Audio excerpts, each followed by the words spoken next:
today. Save up to 20% versus the leading brand. Your brain is an amazing thing, but as you get older, it naturally begins to change, causing a lack of sharpness or even trouble with recall. Thankfully, the breakthrough in Prevagen helps your brain and actually improves memory. The secret is an ingredient originally discovered in jellyfish. In clinical trials, Prevagen has been shown to improve short-term memory. Prevagen, the name to remember. What explains Constipated? Trust #1 doctor recommended Dulcolax. Use Dulcolax tablets for gentle overnight relief, suppositories for relief in minutes, and stool softeners for comfortable relief of hard stools. Dulcolax, designed for dependable relief. What's it like to be in good hands? Like finding new ways to be taken care of. In the last final car. We saw life insurance, obviously. But with added touches you can't get everywhere else, like claim-free rewards or safe driving bonus checks. Even a claim satisfaction guarantee. And means protection plus unique extras, only from an expert Allstate agent. It's good to be in good hands. Today I want to show you some internet videos. This is Black Friday. That is insane. I would never do that. At Chevy, you can avoid the chaos and get great deals on the most awarded lineup. I like that. Bam. It's awesome. They don't have to camp out the Chevy dealer 2 days in advance. I love it. And you don't have to wait until Black Friday. Find your tag and get 20% cash back or get 0% financing for 72 months on select remaining 2016 Silverado double cabs in stock. Find new roads at your local Chevy dealer. Was it the last few days or when was it? What we saw in the exit polls is that there was some late Out of the Clinton campaign headquarters, let's head over to, and there's our crowd outside the Fox News headquarters. Let's head over to Jennifer Griffin. Jen? Well, Brett, we've just learned that John Podesta is heading over here to the Javits Center from the Peninsula Hotel, where Hillary Clinton and her family have been waiting tonight. And we understand that Hillary Clinton will not be heading over to the Javits Center. So we are still waiting on John Podesta. We don't know what he will tell the crowd that is gathered here. It seems like the room has filled up a bit in the last few minutes, but we can now report that Hillary Clinton will not be coming to the Javits Center tonight. Will not. Will not. So what do we take from that, Jen? Well, I think what we take from that is it's not clear whether the campaign is prepared to concede.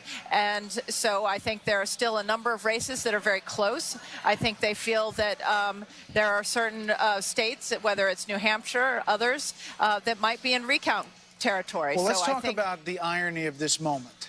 The fact that there was that much concern from Democrats that Donald Trump said he would not concede the race. There was that much uproar in the Hillary Clinton campaign that he said, I'm going to have to wait and see what happens to Chris Wallace on that third debate.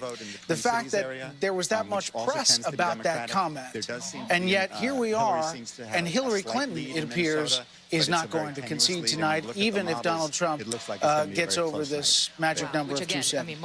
Well, that's exactly right, Brett. In fact, we're trying to find that moment on board the plane where I asked her that very question, whether she would accept the results.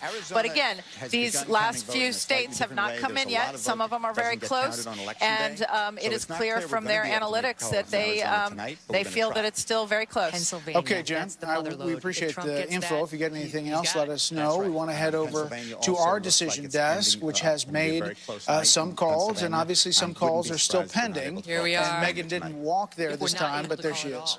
We're here. Arden's here again. Arden, Michigan, great to see you. So, first of all, let's start with the Senate. Why haven't we called, I mean, we've sort of said that Republicans are going to retain the power in the Senate, but why haven't we officially called that?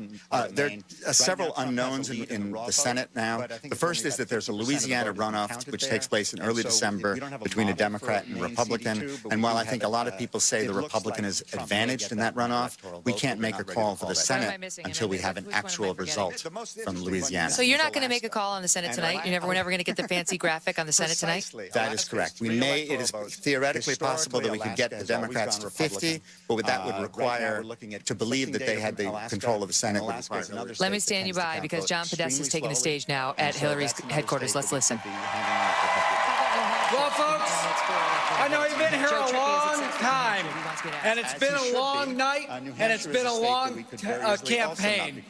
But I could say we can wait a little longer, can't we? We're still counting votes, and every vote should count. Several states are too close to call, so we're not going to have anything more to say tonight.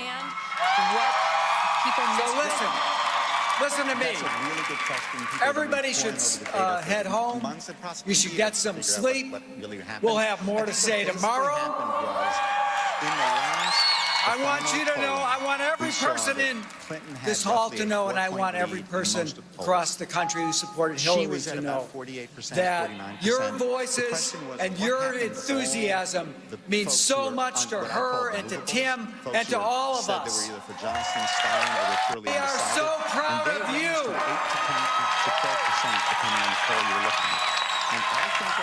And we are so proud of her. She's done an amazing job, and she is not done yet. So thank you for being with her. She has always been with you. I have to say this tonight. Good night. We will be back. We'll have more to say. Let's get those votes counted, and let's bring this home. Thank you so much for all of you have done. You are in all of our hearts. Thank you. John Podesta, chairman of the Clinton campaign, with a message of head home and get some sleep. Certainly not what they expected to be delivering at campaign headquarters for Hillary Clinton tonight. Now the ball is in Donald Trump's court, as none of the television networks have called this race for him.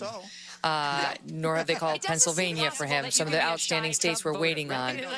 The Associated Press has made some different calls. We're here at our decision desk with Arne Mishkin, who's the head of the desk, and I'm going to ask you about that. So first of all, where do we stand on Pennsylvania? Pennsylvania right now, Trump is in the lead. There are, however, a number of outstanding votes that are, have not yet been counted. And more important, there are a number of counties where we actually don't know how many votes are really outstanding, particularly absentee votes. And the thing about absentee votes is absentee votes tend to be different than election day votes. So until we see how many absentee votes are outstanding and get that number, it's going to be very difficult to make a call. Do you agree that that state might not be called tonight? That is very possible. Wow. All right, what about, we're back in Michigan now. What's happening in Michigan? In Michigan, we're waiting for a dump of absentee votes in a number of places, particularly in places where the Democrats tend to be very strong, such as Detroit. And until we see that, it's going to be, we won't be able to get to where we would like to be, which is 99.95%. Which also tends to be Democratic. So you might not call Michigan tonight. That is a possibility, although we'll be staying here late and seeing how the vote comes in. Minnesota. Minnesota is a very close state. Right now, I think Hillary Clinton is up, which again, I mean, most people but it's nowhere near the place where you could be called, the state would be called. Are we waiting on an additional vote or absentee? What's the problem there? More vote to be counted, and similarly in New Hampshire, which is also looks like it's headed. It's so small. How can we not have all the votes in New Hampshire? That's a really good question. What's the answer? I don't know. That's the mother lode. Do you think you're going to be able to call New Hampshire tonight? He's got it. I think New Hampshire tonight is potentially very doubtful. Really? Yes. All right, so maybe we should start with what you think you might be able to call. What is outstanding that looks like a possibility? We may be able to call Pennsylvania president, and we may be able to call Michigan president. But that would take within an hour or two. You'll know within the next 2 hours, you think? I would suspect, yes. Whether you can call it, not who's won necessarily. I think actually those two answers will converge. Yeah. Okay. And so, do you agree with John Podesta's decision to come out there and tell everybody to go to sleep and go home, and her decision not to concede tonight? Well, you guys pay me to count votes. But I will say that I would argue that one of the big mistakes Al Gore made in 2000 was appearing to be about to concede and then not to concede. So I think that what Podesta is doing today, or what the Clinton people are doing today, which is actually what the Nixon people kind of did in 1960 when they didn't concede, although in the case of 1960 sort of appeared to concede and then didn't concede. I think what they're doing is probably very shrewd from their perspective. Because she doesn't, I mean, you tell me whether you believe she's thinking she's got a good shot of still winning this tonight, or whether she's just thinking there is some chance So I'll wait to see whether that pans out. I think it's some chance, so I should wait to see how this pans out. And now the decision is Donald Trump's. What would you do if you were Trump? Would you wait